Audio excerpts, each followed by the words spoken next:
Ingin bertemu SBY, Angelina Sondag ungkit kasus proyek Wisma Atlet. Saya punya nama-namanya. This is a jungle. The fittest, the survival. Ya udah, aku yang mau dikorbankan, it's not their fault. Perlu kami jelaskan, meskipun kepala pemerintahan saat itu berasal dari Partai Demokrat, sangat tidak relevan kalau diangkat-angkat lagi, apalagi secara politik. Mega korupsi itu nggak mungkin sendiri. Pasti itu juga mega geng. Penyidikan terhadap para pihak yang diduga terlibat dalam tindak pidana korupsi seharusnya tidak menghentikan pembangunan itu. Nah justru ketika aku dalam lingkungan yang aku pikir manusia, yang bisa memberikan aku nilai tambah, memberikan aku added value dalam hal yang positif, justru lingkungan itu yang bagi aku membawa aku ke dalam kehancuran. Kita masih ingat semua, demokrasi akan runtuh dan rakyat akan dikebiri manakala uang menjadi penentu segala-galanya. Air ketika ditaruh kopi langsung berubah warnanya, walaupun kopinya sebenarnya takarannya lebih sedikit daripada air itu sendiri. What I'm saying is, aku yang tidak mampu mengatakan tidak. Diundang di program TV, Angelina Sondag pun bercerita terkait kasusnya dulu. Angelina Sondag pun bahkan mengakui punya nama-nama yang menjerumuskan ke dalam kasus suap proyek Wisma Atlet. Hingga mengungkapkan ingin bertemu dengan SBY yang adalah Ketua Majelis Tinggi Partai Demokrat saat itu. Angelina Sondag mengaku ingin bertemu dengan Susilo Bambang Yudhoyono atau SBY, Ketua Majelis Tinggi Partai Demokrat yang juga Presiden ke-6 RI. Angelina Sondag menyampaikan hal itu saat menjadi tamu di acara talk show Rosi yang ditayangkan di Kompas TV pada Kamis 31 Maret 2022. Awalnya Angie, sapaan akrab Angelina Sondag, ditanya oleh host Rosiana Silalahi, apakah dirinya tidak ingin menjalin kontak dengan seniornya di Partai Demokrat setelah keluar dari penjara usai menjalani hukuman selama 10 tahun. Perlu karena saya ingin berterima kasih, demikian jawab Angie.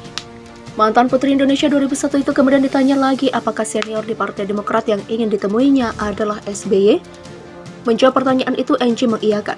Boleh kalau beliau berkenan, kan saya bukan siapa-siapa, demikian katanya. Angie membeberkan alasan mengapa ia ingin bertemu SBY. Menurut wanita yang pernah menjadi anggota DPR periode 2004 hingga tertangkap KPK pada 2012 itu, ia ingin meminta maaf sekaligus berterima kasih secara langsung kepada SBY. Saya ingin minta maaf, berterima kasih karena saya mungkin sudah menjadi kader yang mencoreng partai. Demikian kata Angie. Dan saya ingin berterima kasih karena kejadian ini saya sudah banyak belajar. Demikian imbuhnya. Angie mengaku di awal kejadian, yakni saat ia ditangkap oleh KPK hingga akhirnya dia dipenjara selama 10 tahun karena terlibat suap dan tindak pidana pencucian uang korupsi proyek Wisma Atlet di Palembang, ia tidak bisa terima. Tapi sekarang saya ikhlaskan dan saya berdoa semoga Pak SBY sekeluarga juga sehat, demikian katanya. Angie juga menyesal karena setelah keluar dari penjara usai menjalani hukuman selama 10 tahun, ia tidak bisa lagi bertemu dengan mantan ibu negara yang juga Wakil Ketua Umum DPP Partai Demokrat, Kristiani Herrawati alias Ani Yudhoyono. Istri SBY itu diketahui sudah meninggal pada 2019 silam. Saya masih belum bisa bertemu almarhum Bu Ani, saya mengirimkan Al-Fatihah buat beliau. Semoga diterima di sisi Allah Subhanahu wa Ta'ala dan mendapat ketenangan, diampuni segala dosanya, demikian kata Angie dengan air mata bercucuran. Terkait kasus yang menjeratnya, Angie mengakui dirinya punya nama-nama orang yang mencerumuskannya ke dalam kasus suap proyek pembangunan Wisma Atlet di Palembang. Namun ia enggan membeberkan nama-nama tersebut. Saya punya nama-namanya tapi bukan untuk membalas ataupun untuk berbicara. Saya hanya ingin meyakinkan diri saya sesungguhnya semesta bekerja. Ketika saya merasa tidak berdaya, ternyata Allah, semesta dan alamnya tidak diam. Demikian kata Angie. Angie mengatakan catatan nama-nama itu hanya untuk dirinya saja.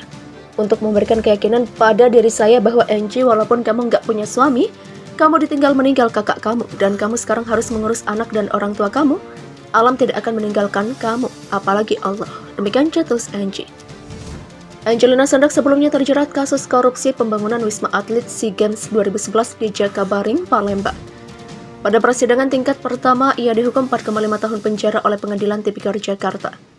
Angelina kemudian mengajukan banding tetapi ditolak, hukumannya tetap sama. Lalu pada tingkat kasasi hukumannya diperberat berkali lipat. Majelis Kasasi yang dipimpin Artijo Alkostar almarhum menghukum Angelina dengan 12 tahun penjara. Majelis Hakim Kasasi menilai Angelina terbukti menerima suap hingga 12,5 miliar rupiah dan 2.350.000 dolar Amerika.